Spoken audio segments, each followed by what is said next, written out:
Anybody bring a flashlight? Somebody's videoing? Did you assign somebody to that? The intimate yet public nature of this ceremony reminds us that none of us exists in isolation. We are social beings. Our identities, even our very existence, only come about because of our family and friends, the relationships that nurture and define us. It is through community that we call into being the power of love to build bridges of human caring, to make us feel whole, to allow us to feel at home in the universe. I'd like to start with a poem that Jim and Michelle gave me to include in this celebration. It's by David White. The title is The True Love, and it's from his collection, House of Belonging. There is a faith in loving fiercely the one who is rightfully yours, especially if you have waited years, and especially if part of you never believed you could deserve this loved and beckoning hand held out to you this way.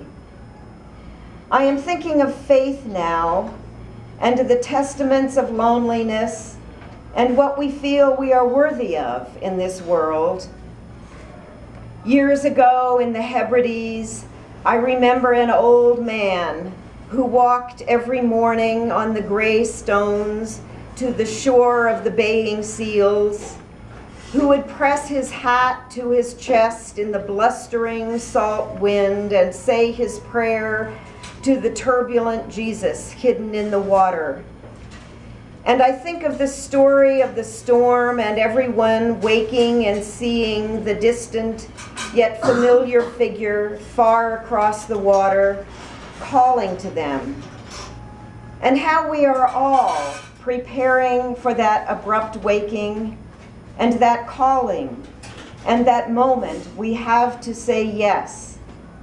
Except it will not come so grandly, so biblically, but more subtly and intimately in the face of the one you know you have to love.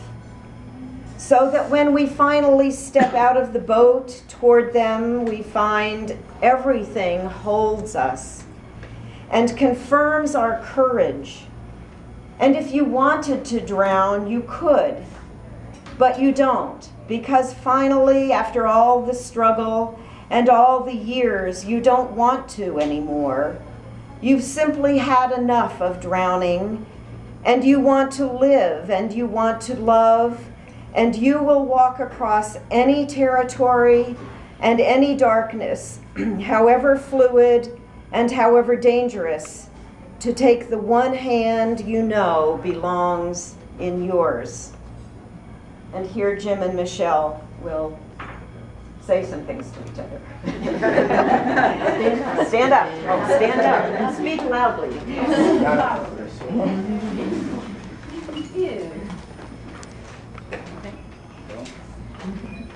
When our marriage began, I idolized you and was grateful that you picked me of all the women you could have married. I looked to you to take care of me, and you did. Since then, I have changed a lot.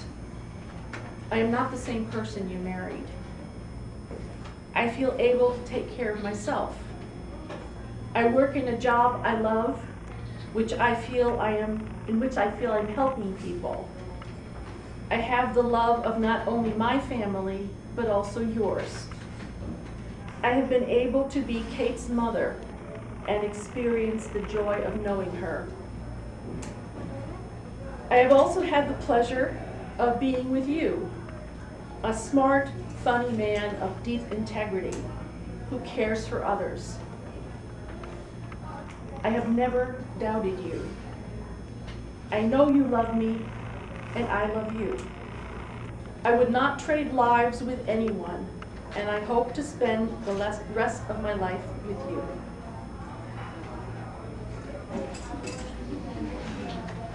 Before we got married, and this was not part of the actual ceremony, I promised you that we would never be rich. That portion of the program is going very smoothly. But now as then, I appreciate everything that you do to help me improve what I'm good at and repair what I'm bad at.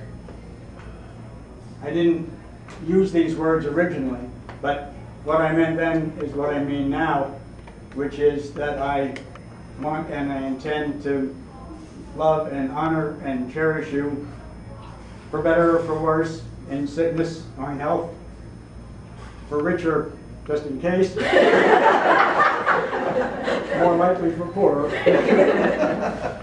And I promise today that I will try very hard to love and honor and cherish you when we are together as deeply and constantly and thoroughly as I missed you when we were not together. This is a very high standard.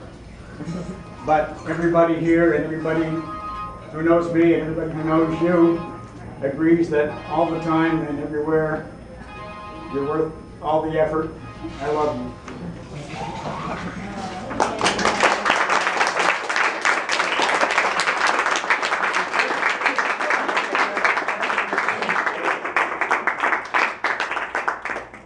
Do you, families and friends assembled here, give your blessing to Michelle and Jim and promise to continue to do everything in your power to uphold them in your marriage? If so, say, we do.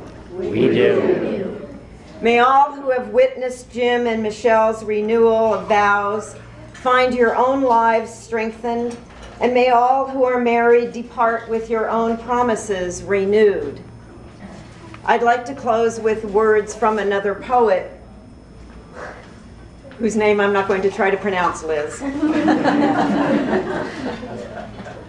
In a house which becomes a home, one hands down and another up the heritage of mind and heart, laughter and tears, musings and deeds. Love, like a carefully loaded ship, crosses the gulf between the generations. Therefore, we do not neglect the ceremonies of our passage. When we wed and when we die, and when we are blessed with a child, when we depart and when we return, when we plant and when we harvest. We live not by things, but by the meaning of things. It is needful to transmit the passwords from generation to generation. So let us now continue our own celebration of our family in that transmission of the passwords of life and meaning, of mind and of heart, as we celebrate and eat.